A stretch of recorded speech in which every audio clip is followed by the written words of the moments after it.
Primera de Juan, capítulo 5, versículos del 13 al 17. Bendiciones de Dios en Cristo Jesús. Los seres humanos continuamente somos olvidadizos y aún como creyentes no estamos exentos de extraviarnos en otro tipo de corrientes de doctrina, tal como desafortunadamente le pasó a la iglesia de Éfeso, quien en algún momento fue ministrada por el mismo apóstol Pablo, pero que con el paso del tiempo tuvieron comezón de oído, dando apertura a que se inmiscuyera una herejía. Por tal razón el apóstol Juan escribió esta carta con el fin de traernos de vuelta a los fundamentos de la fe. Con esto en mente, en vez de olvidar, el día de hoy vamos a recordar dos bendiciones que Dios nos ha dado en Cristo Jesús, para que de esta manera no prestemos atención a falsas doctrinas de falsos maestros, como lamentablemente sucedió en la iglesia de Éfeso.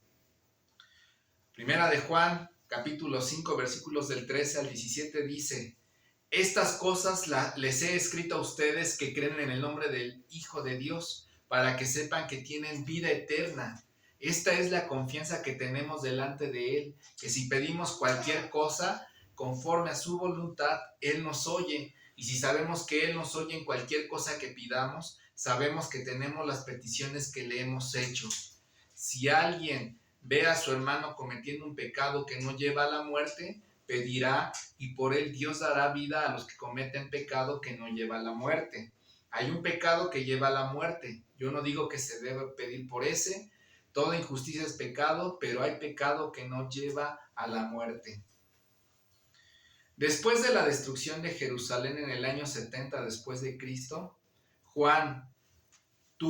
el apóstol Juan tuvo un ministerio evangelístico extenso en Éfeso.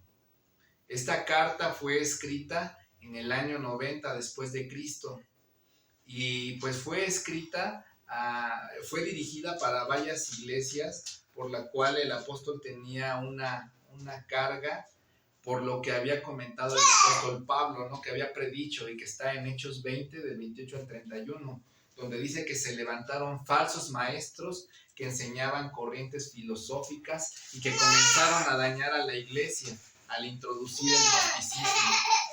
Fue esta carga la que tenía el apóstol Juan. En el comentario de la Biblia de estudio de John MacArthur menciona que el gnosticismo, influenciado por filósofos tales como Platón, promovían un dualismo, afirmando que la materia era inherentemente mala y que el espíritu era bueno. Estos falsos maestros, aunque atribuían alguna forma de deidad a Cristo, negaban su verdadera humanidad para preservarlo del mal. También decían tener un conocimiento más elevado, inclusive que las mismas escrituras. Fin de la cita. Dentro de este tipo de herejías, algunos afirmaban que el cuerpo físico de Jesús no era real, sino que solo parecía ser real. Otra herejía guiada por Cerinto decía que el Espíritu de Cristo descendió sobre el Jesús humano durante su bautismo, pero lo dejó poco de antes de su crucifixión. Pero vemos que la Biblia no es eso lo que enseña. La Biblia enseña que Jesús fue 100% hombre y es 100% Dios. Si bien hubo personas que se dejaron persuadir por esta falsa doctrina enseñada por estos falsos maestros, pues también hubo algunos que permanecieron fieles a la enseñanza apostólica. Por lo tanto, el apóstol Juan escribió para reafirmar a los que habían permanecido fieles y para combatir esta grave amenaza en la iglesia que se estaba esparciendo. Juan escribió esta epístola para combatir esta herejía, dándonos ¿qué? Pues los fundamentos de la fe, regresándonos a los fundamentos de la fe. Aquí básicamente vemos a un pastor preocupado por su congregación. Y teniendo esto en mente, veamos lo que dice Primera de Juan 5 al 13. Estas cosas les he escrito a ustedes que creen en el nombre del Hijo de Dios, para que sepan que tienen vida eterna. Aquí básicamente pues vemos que el apóstol Juan le escribió a creyentes para que básicamente ellos tuvieran la certeza de que ya tenían la vida eterna porque habían creído en el nombre del Hijo de Dios. Por eso dice allí en unos versículos atrás, en el versículo 11 del capítulo 5, dice así, que Dios nos ha dado vida eterna y esta vida está en su Hijo. Bueno, pues aquí estamos viendo la primer bendición que tenemos al creer en la obra de Cristo Jesús. ¿Y cuál es? Que somos salvos de la justa ira de Dios, que tenemos la vida eterna. Eso es algo que debemos de tenerlo muy presente, hermanos. Que sencillamente Dios nos ha apartado para su gloria. Ahora vamos a ver una segunda bendición que Dios nos ha dado al creer en la obra de Cristo Jesús. Versículo del 14 y 15. Esta es la confianza que tenemos delante de Él, que si pedimos cualquier cosa conforme a su voluntad, Él nos oye. Y si sabemos que Él nos oye en cualquier cosa que pidamos, sabemos que tenemos las peticiones que le hemos hecho. La segunda bendición que nos presenta el texto es que podemos acudir a Dios con confianza, teniendo presente de que el Señor escucha nuestras oraciones. Claro está que nuestras oraciones deben estar orientadas a su voluntad y no al revés, es decir, que se haga mi voluntad. Como dice Juan capítulo 5, versículo 7, si permanecen en mí y mis palabras permanecen en ustedes, pidan lo que quieran y les será hecho. Esto lo dijo nuestro Señor Jesucristo.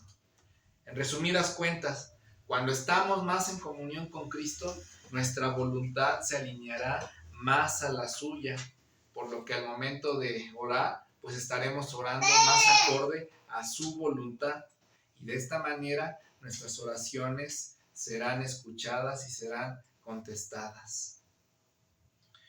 Bueno, pues ya vimos dos bendiciones que tenemos al creer en Cristo Jesús. Una, que tenemos la vida eterna, y dos, que nos podemos acercar a Dios con confianza en nuestras oraciones.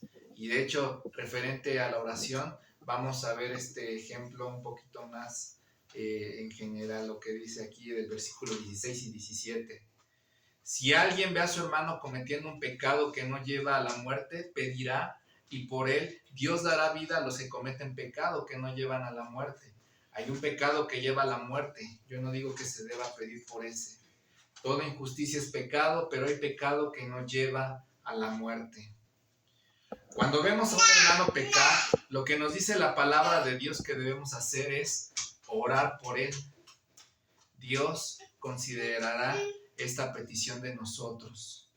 Pero, pues, ¿qué hacemos? Lamentablemente, cuando a veces nos enteramos de que tal hermano o tal hermana pues cayó en pecado, pues a veces pasa que lo que no hacemos es orar por el hermano o la hermana, y eso es lamentable porque pues en dónde estamos demostrando ese amor al prójimo, ese amor al hermano. Y bueno, pues eso también es de exhortación, que si vemos a alguien que ha caído en pecado, lo mínimo que podemos hacer por él o por ella es orar. Y referente a lo que menciona del pecado de muerte, en la Biblia de estudio de John MacArthur dice que podría tratarse de un pecado premeditado y confesado y no confesado, que lleva a que el Señor determine poner fin a la vida del creyente. No es un pecado en particular como los actos homosexuales o la mentira, sino cualquier pecado que colme la tolerancia de Dios. Si un creyente rehúsa arrepentirse de un pecado y abandonarlo, esto puede conducir tarde o temprano a su muerte física como resultado del pecado. El ejemplo de esto podemos ver cuando Ananías y Zafira mintieron al Señor, como relata Hechos capítulo 5, versículos del 1 al 11, o cuando alguien toma la cena del Señor de manera indigna, como dice 1 Corintios 11, versículos del 27 al 30, pues murieron, fueron disciplinados por el Señor. Básicamente nos está diciendo aquí el pasaje que no hay ninguna oración intercesora que sea capaz, sea eficaz a favor de quienes hayan cometido un pecado tan deliberado e insolente. lo cual significa que la disciplina de Dios con la muerte física es inevitable en estos casos porque Dios quiere preservar la pureza de la iglesia. Fin de la cita. Pues gracias a Dios por su palabra. Aquí están las bendiciones que Dios nos ha dado.